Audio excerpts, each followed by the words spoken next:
Iniciamos con el tema 2, el aguijón de Pablo.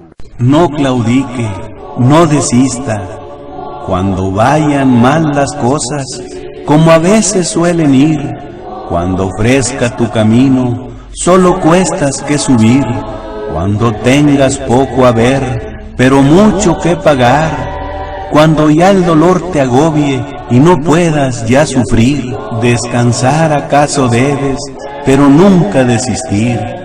Cuando todo esté peor, más debemos insistir. Si a tu caudal se contraponen diques, date una tregua, pero no claudiques. En la Biblia tenemos un pasaje similar a este pensamiento en 2 de Corintios 4, 8 al 9. Que estamos atribulados en todo, mas no angustiados, en apuros, mas no desesperados, perseguidos, mas no desamparados, derribados, pero no destruidos. Presento el tema, el aguijón de Pablo. El aguijón de Pablo. Introducción. Hay una mentira que se predica mucho.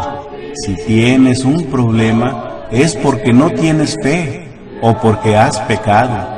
Muchos llegan a ser como los amigos de Job, que en lugar de consolar a Job, sus amigos intentaron convencerlo de que necesitaba arrepentirse para poder ser restaurado.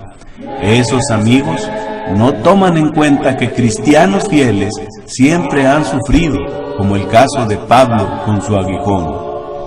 Nuestra lectura bíblica está basada en 2 de Corintios 12, 7 al 10. Dice: y para que la grandeza de las revelaciones no me exaltase desmedidamente, me fue dado un aguijón en mi carne, un mensajero de Satanás, que me abofetee, para que no me enaltezca sobremanera. Respecto a lo cual, 3 veces he rogado al Señor que lo quite de mí, y me ha dicho: bástate mi gracia, porque mi poder se perfecciona en la debilidad. Por tanto, de buena gana me gloriaré más bien en mis debilidades, para que repose sobre mí el poder de Cristo.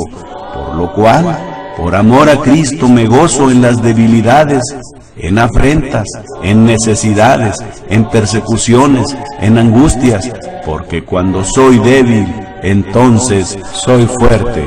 En 2 de Corintios 12, 7 al 10, Pablo habla de un aguijón en la carne, que en gran medida le molestaba. Era algo por lo que oró al Señor para que se lo quitara.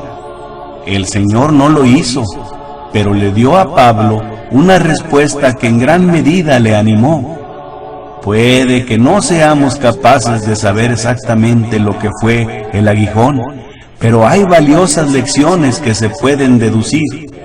En este estudio vamos a considerar cada una de estas cosas, empezando por la pregunta número 1 romana. ¿Qué era el aguijón en la carne de Pablo? Respuesta: un mensajero de Satanás. Número 2 romano. ¿Cómo era el aguijón? Era doloroso. Había molestado a Pablo y no pudo quitarlo. Número 3 romano. ¿Por qué Dios no especificó el problema de Pablo? Respuesta: quizás Dios no especificó el problema de Pablo porque quería que aplicáramos la enseñanza a cualquier aguijón que tengamos. Número 4 romano. ¿Por qué se le dio el aguijón a Pablo? Inciso A: para que Pablo no se enalteciera. 2 de Corintios 12, 7 dice: para que no me enaltezca sobremanera. Inciso B: para abofetear o golpear a Pablo en repetidas ocasiones. Un mensajero de Satanás que me abofetee. Inciso C: para que fuera humilde. 1 de Pedro 5, 6. Humillaos, pues, bajo la poderosa mano de Dios, para que Él os exalte cuando fuere tiempo. Número 5 romano. las revelaciones o visiones que tuvo Pablo. En el libro de los Hechos se registran 6 revelaciones o visiones que tuvo Pablo. Número 1, en el camino a Damasco, en Hechos 9, 3 al 6. Número 2, en Jerusalén, en Hechos 22, 17 al 21, orando en el templo. Número 3, en Troas, en Hechos 16, 8 al 10, cuando se le aparece el varón macedonio. Número 4, en Corinto, en Hechos 18, 9 al 11, la visión de noche en Corinto. Número 5, en Jerusalén, una vez más, en Hechos 23, 11, para que testificara en Roma como lo hizo en Jerusalén. Y número 6, en su camino a Roma, en Hechos 27, 22 al 25. Pero también tenemos la otra visión que tuvo Pablo, relatada en 2 de Corintios 12, 1 al 6, que fue la visión del paraíso. Veamos lo que nos dice 2 de Corintios 12, del 1 al 6, en cuanto al viaje de Pablo al paraíso. Ciertamente, no me conviene gloriarme, pero vendré a las visiones y a las revelaciones del Señor. Conozco a un hombre en Cristo que hace 14 años, si en el cuerpo no lo sé, si fuera del cuerpo no lo sé, Dios lo sabe, fue arrebatado hasta el tercer cielo. Y conozco al tal hombre, si en el cuerpo o fuera del cuerpo no lo sé, Dios lo sabe, que fue arrebatado al paraíso, donde oyó palabras inefables que no le es dado al hombre expresar. De tal hombre me gloriaré, pero de mí mismo en nada me gloriaré, sino en mis debilidades. Sin embargo, si quisiera gloriarme, no sería insensato, porque diría la verdad, pero lo dejo, para que nadie piense de mí más de lo que en mí ve u oye de mí. Número 6, Romano. ¿Por qué Pablo contó la revelación de 2 de Corintios 12, 1 al 6? Pablo estaba en Éfeso y supo que en Corinto habían llegado predicadores ambulantes que se les llamaba los iluminados, que criticaban a Pablo en cuanto a su derecho en ser apóstol y en cuanto a su autoridad para predicar. Era una campaña de descrédito. 2 formas de predicar. 1. Pablo predicaba a Cristo crucificado. 1 de Corintios 2:2. Pues me propuse no saber entre vosotros cosa alguna sino a Jesucristo y a este crucificado. 2. Mientras que los iluminados decían que Cristo ya no estaba crucificado, que ya estaba en el cielo. Además, se creían superiores a Pablo porque decían que tenían revelaciones extáticas. Y eso motivó que Pablo contara sus propias revelaciones. Acusaban a Pablo de no guiar a la iglesia hacia el Cristo glorioso, sino hacia el Cristo sufriente. Decían que la evangelización de Pablo en Corinto era incompleta. Por eso Pablo escribió la carta más enérgica criticando a los iluminados, 2 de Corintios capítulos 10 al 13. Los iluminados u oponentes de Pablo decían: las cartas de Pablo son duras y fuertes, mas su presencia corporal débil y su palabra menospreciable. 2 de Corintios 10:10. Número 7, Romano. Posibles causas del aguijón de Pablo. 1. Algunos suponen que tenía ojos defectuosos, por lo que necesitaba de letras grandes. 2. Algunos suponen que era tartamudo. 3. Pablo sí habla de una enfermedad que tenía, pero no especifica en qué consistía. 4. Otros suponen que el aguijón estaba relacionado con un problema espiritual o mental. 5. La preocupación por las iglesias. 6. Otros más suponen que era por individuos que le daban problemas. Y 7. El aguijón, según algunos comentaristas, eran los opositores que persiguieron las huellas de Pablo a través de su misión. Número 1. Algunos suponen que tenía ojos defectuosos, por lo que necesitaba de letras grandes, y se basan en lo que Pablo dijo en Gálatas 4:15, porque os doy testimonio de que si hubieseis podido, os hubierais sacado vuestros propios ojos para dármelos. Sin embargo, esta es una expresión proverbial de gran afecto y sacrificio que expresaba la deuda personal a un benefactor, porque los ojos se consideraban los miembros más preciosos del cuerpo en el pueblo judío.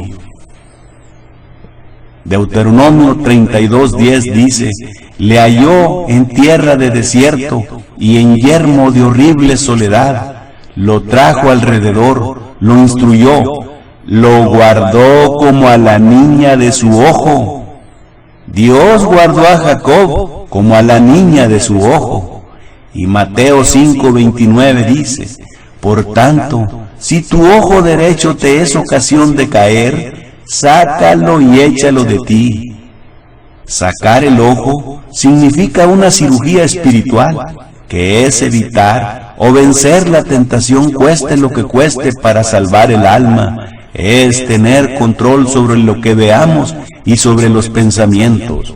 Los que argumentan que Pablo no recibió un milagro completo, por lo que dice en Gálatas 4:15, que suponen que quedó con problemas en los ojos cuando Ananías lo visitó y oró por Saulo en Hechos 9:17 y 18, se refuta con: si la sanidad de los ojos de Saulo no fue perfecta, entonces los otros milagros de sanidad no fueron perfectos también, y esto no puede ser. En Gálatas 6:11, Pablo dice: mirad, con cuán grandes letras os escribo de mi propia mano. Los que argumentan que tenía problemas en la vista causada por una luz brillante en el camino a Damasco, que por eso escribía con letras grandes, vean Hechos 9:3, donde dice: repentinamente le rodeó un esplendor de luz del cielo. Eso se refuta con lo que dice en 2 de Tesalonicenses 3:17. Dice Pablo: la salutación es de mi propia mano, de Pablo, que es el signo en toda carta mía. Así escribo, lo cual indicaba su autenticidad, que sin duda Pablo era el autor de esta carta. Puede significar también énfasis, como nosotros usamos mayúsculas para enfatizar. Número 2. Algunos suponen que era tartamudo y se basan en 1 de Corintios 2:1, donde Pablo nos dice: así que, hermanos, cuando fui a vosotros para anunciaros el testimonio de Dios, no fui con excelencia de palabras o de sabiduría. Argumentan que cuando llegó a Corinto no fue elocuente al hablarles del Evangelio, sino que tartamudeó. Se refuta con: el Evangelio de Cristo no era sencillamente otra de muchas filosofías corrientes. Los judíos y los griegos rechazaban al Evangelio. Era atractivo solamente para los humildes, los cargados y trabajados, espiritualmente hablando, de Mateo 11:28 al 30, como los hermanos de Corinto. Por eso, cuando llegó a ese lugar, Pablo les habla con lenguaje sencillo y no como los filósofos de su tiempo. Número 3. Pablo sí habla de una enfermedad que tenía, pero no especifica en qué consistía. Gálatas 4:13 nos dice: pues vosotros sabéis que a causa de una enfermedad del cuerpo os anuncié el Evangelio al principio. Pablo les recuerda su nobleza cuando por primera vez oyeron el Evangelio. Los Gálatas no juzgaron según la apariencia, sino con justo juicio, Juan 7:24, y prestaron buena atención al mensaje de Pablo. Ha habido mucha especulación acerca de la enfermedad de Pablo, y si esta enfermedad fue el aguijón en su carne, pero la Biblia no dice, y la especulación no edifica. 4. Otros suponen que el aguijón estaba relacionado con un problema espiritual o mental. Su genio fuerte, difícil para controlar, que recordaba los días como perseguidor de la iglesia, recordaba a Esteban apedreado. 5. La preocupación por las iglesias, en 2 de Corintios 11:28. Aparte de consideraciones mayormente físicas, hubo la carga mental que Pablo llevaba diariamente, preocupado por el bien de las iglesias locales que conocía. Sobre él se agolpaba cada día esa preocupación. 6. Otros más suponen que era por individuos que le daban problemas, como Alejandro el Calderero, en 2 de Timoteo 4:14, agregado al rechazo de los judíos y otros. Y número 7. El aguijón, según algunos comentaristas, eran los opositores que persiguieron las huellas de Pablo a través de su misión, confundiendo las iglesias cada vez que salía de una iglesia para iniciar otra, echándolo en las cárceles, golpeándolo y finalmente llevándolo a la muerte. Cualquiera que sea el aguijón, este era un mensajero de Satanás, es decir, que era algo de Satanás, con mala intención. Sin embargo, es evidente que Dios le permitió mantenerse. Número 8 romano. De la manera que Pablo trató su aguijón, así nosotros debemos hacer con nuestros aguijones. 1. No echó la culpa en Dios por él. Santiago 1:17 dice: toda buena dádiva y todo don perfecto desciende de lo alto, del Padre de las luces, en el cual no hay mudanza ni sombra de variación. 2. Trabajó para quitarlo. 3. Aceptó que iba a tener que vivir con él. 4. Aceptó las bendiciones de su aguijón. 5. Pablo aprendió la humildad de su aguijón. Aprendió a buscar la fuerza de Dios. Romanos 8:28. 6. Aunque uno ore con fe, muchas veces Dios no quita los aguijones. 7. Dios no nos promete una vida sin problemas. Y 8. Nos promete la fuerza para superar los aguijones y que ellos puedan ayudarnos a llegar al cielo. Número 9 romano. Demos un vistazo a la respuesta del Señor. En 2 de Corintios 12:9 dice: bástate mi gracia, porque mi poder se perfecciona en la debilidad. 1. Mi gracia es suficiente para ti. El Señor le daría lo necesario a Pablo, pero no necesariamente lo que él quería. Mi poder se perfecciona en la debilidad, es decir, es en momentos de debilidad y de dificultades en que la fuerza del Señor puede ser experimentada más completa, porque en esos momentos nosotros realmente dependemos del Señor y no en nuestra propia fuerza o sabiduría. Número 10 romano. Ahora consideremos la reacción de Pablo. Me gloriaré más bien en mis debilidades. 2 de Corintios 12:9. Por tanto, de buena gana me gloriaré más bien en mis debilidades, para que repose sobre mí el poder de Cristo.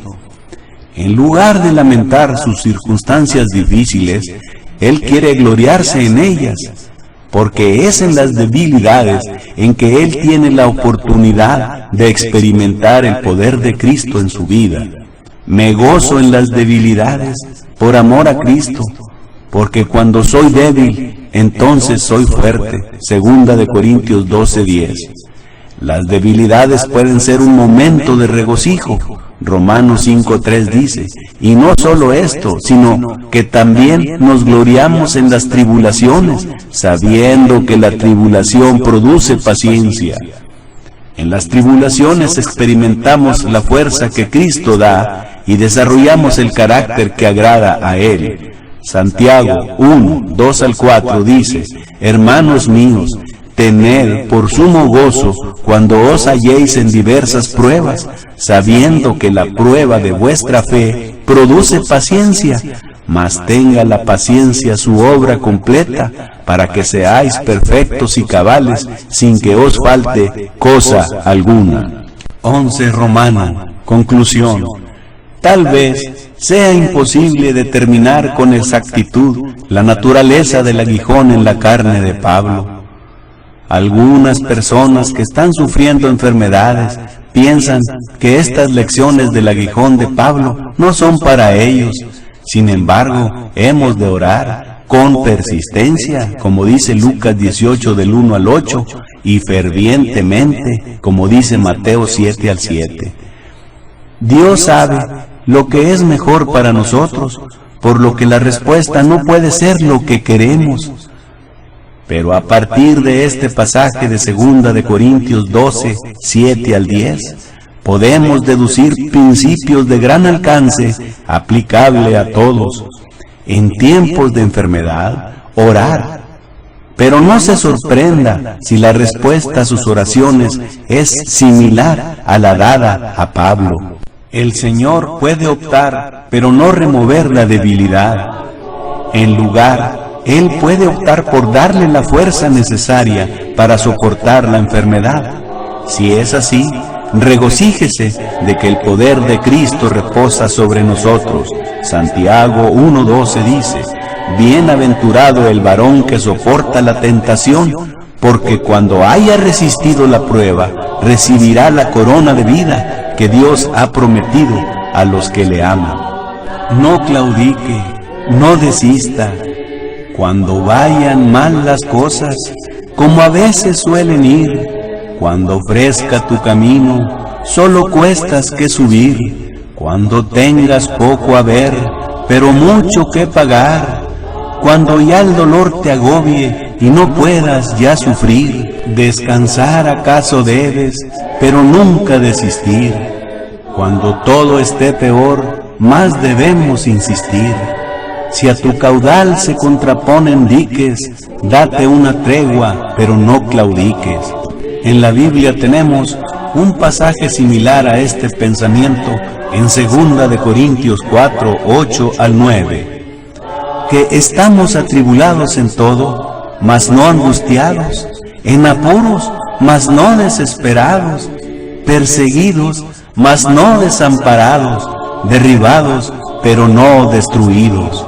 No pongamos nuestra mirada en las cosas que se ven, sino en las cosas que no se ven, pues son eternas, sabiendo que nuestro socorro viene de Jehová, que hizo los cielos y la tierra. No quite su mirada del Dios del cielo, de la tierra, del mar y de todas las cosas que en ellos hay. Por grande que sea su problema, por grande que sea su tragedia, o por intenso que sea su llanto, no quite su vista del Jehová de los ejércitos, del Todopoderoso de amor y misericordia. Hemos visto el tema, el aguijón de Pablo. Iniciamos con el tema 3, la despedida de Pablo de los ancianos de Éfeso. Discurso del apóstol Pablo a los ancianos de Éfeso, Hechos 20, 17 al 38. Habiendo concluido su tercer viaje, el apóstol Pablo decidió ir a Jerusalén y navegando hacia el sur llegó a Mileto. El buque de Pablo estuvo anclado en el puerto de Mileto al menos por 3 o 4 días, y él se aprovechó de la demora para satisfacer siquiera en parte su deseo de comunicarse una vez más con los hermanos de Éfeso. Y enviando desde Mileto a Éfeso, hizo llamar a los ancianos de la iglesia. La distancia era como 40 kilómetros. Pablo les da un repaso de sus labores a los ancianos de Éfeso. En la entrevista que ahora Pablo celebra con estos ancianos, comienza su alocución a ellos con un breve repaso de sus labores en su ciudad. Y cuando vinieron a él, les dijo: vosotros sabéis cómo desde el primer día que entré en Asia he estado con vosotros por todo el tiempo, siempre sirviendo al Señor con toda humildad y con muchas lágrimas y tentaciones que me han venido por las acechanzas de los judíos. Como nada que fuese útil, he rehuido de anunciaros y enseñaros públicamente y por las casas, testificando a los judíos y a los gentiles arrepentimiento con Dios y la fe en nuestro Señor Jesucristo. Pablo al dirigirse a los paganos de Atenas, les presentó al verdadero Dios. Luego los llamó a arrepentirse de su idolatría que deshonraba a Dios y por fin los introdujo a conocer a Cristo resucitado. Capítulo 17, 29 al 31 de Hechos. Después de repasar brevemente sus labores en Éfeso, Pablo les habla de su propio porvenir. El apóstol Pablo habla de su propio porvenir y revela a los ancianos la razón de la tristeza que en este viaje había ensombrecido su espíritu. Y ahora, he aquí, ligado yo en espíritu, voy a Jerusalén sin saber lo que allá me ha de acontecer. Más que del Espíritu Santo por todas las ciudades me da testimonio, diciendo que prisiones y tribulaciones me esperan. Mas de ninguna cosa hago caso, ni estimo mi vida preciosa para mí mismo, solamente que acabe mi carrera con gozo y el ministerio que recibí del Señor para dar testimonio del Evangelio de la gracia de Dios. Y ahora, he aquí, yo sé que ninguno de todos vosotros, por quien he pasado predicando el reino de Dios, verá más mi rostro. Por tanto, yo os protesto el día de hoy que soy limpio de la sangre de todos, porque no he rehuido de anunciaros todo el consejo de Dios. En las observaciones finales de esta parte del discurso, versículos 26 y 27, Pablo recurre a su fidelidad en declararles todo lo que les era útil, y esto lo presenta como prueba de estar libre de la sangre de todos. Yo soy limpio de la sangre de todos, porque no he rehuido de anunciaros todo el consejo de Dios. Ya habiendo hablado de su propio pasado y de su futuro, el apóstol luego habla del futuro de los ancianos presentes y de su iglesia, y les pone por delante su propio ejemplo para que lo imiten. Por tanto, mirad por vosotros y por todo el rebaño en que el Espíritu Santo os ha puesto por obispos para apacentar la iglesia del Señor, la cual ganó por su sangre. Porque yo sé que después de mi partida entrarán en medio de vosotros lobos rapaces que no perdonarán al ganado. Por tanto, velad, acordándoos que por 3 años, de noche y de día, no he cesado de amonestar con lágrimas a cada uno. Y ahora, hermanos, os encomiendo a Dios y a la palabra de su gracia, el cual es poderoso para sobreedificar y daros heredad con todos los santificados. La plata o el oro o el vestido de nadie he codiciado. Antes vosotros sabéis que para lo que me ha sido necesario y a los que están conmigo, estas manos me han servido. En todo os he enseñado que, trabajando así, es necesario sobrellevar a los enfermos y tener presentes las palabras del Señor Jesús, el cual dijo: más bienaventurada cosa es dar que recibir. Pablo llama obispos a los que Lucas llama ancianos. Les recuerda que por el Espíritu Santo son sobreveedores del rebaño. Les exhorta a que miren por sí mismos, por el rebaño, y que sean pastores para apacentar la iglesia. Les advierte que la iglesia fue comprada por la sangre de Cristo, que vendrían lobos rapaces y que de entre ellos mismos se levantarían facciosos, que recordaran cómo le había hecho él en tales casos cuando estuvo con ellos, que cuidaran de los pobres, que trabajen con sus manos para sobrellevar a los enfermos. Oración de Pablo y despedida de los ancianos de Éfeso. Y como hubo dicho estas cosas, se puso de rodillas y oró con todos ellos. Entonces hubo un gran lloro de todos, y echándose en el cuello de Pablo le besaban, doliéndose en gran manera por la palabra que dijo, que no habrían de ver más su rostro, y le acompañaron al navío. Las lágrimas femeniles y de los niños suelen ser someras, pero cuando hombres maduros como estos, con cabeza cana, que se han endurecido a soportar por años el peligro y sufrimiento, se ve que lloran como niños y que se echan al cuello uno de otro, no se puede dudar de lo hondo de su pena. En esta despedida se vieron la lobreguez del futuro incierto y las aflicciones indefinidas que con seguridad le esperaban. Ya 12 meses antes de esto, había narrado un catálogo de padecimientos más abundantes que los que a cualquier otro hombre le hubieran tocado en suerte, con frecuencia en la cárcel, y más seguido a borde de la tumba. De los judíos había recibido 5 ocasiones 40 azotes menos uno, y 3 veces había sido azotado con vara. Una vez fue apedreado y tirado al suelo por muerto. 3 naufragios había sufrido y pasado un día y una noche en las aguas de lo profundo. En muchos viajes se había visto en peligros de ríos, de ladrones, de sus connacionales, de gentiles, en la ciudad, en el desierto, en el mar, entre falsos hermanos. Había soportado el hambre y la sed, y sufrido el frío con ropa insuficiente. Todo esto había sobrellevado, y aún sobrellevaba lo que poco menos dolor le causaba, el cuidado de todas las iglesias. 2 de Corintios 11, 21 al 28. Simultáneo a esto tenía un aguijón en su carne, un mensajero de Satanás que le abofeteaba, tan irritante y humillador que 3 veces rogó al Señor se lo quitara. Se había visto orillado a escribir a los hermanos en Galacia: de aquí en adelante nadie me sea molesto, porque traigo en mi cuerpo las marcas del Señor Jesús. Gálatas 6:17. Al partir, los ancianos efesios de la compañía de este hombre bien hacían en llorar y quedarse callados en la playa hasta ver desaparecer en la distancia las velas de su barco, antes de retornar a la soledad de sus faenas y a los peligros que sabían habrían de encontrar ahora sin la fuerza ni el consejo de su gran maestro.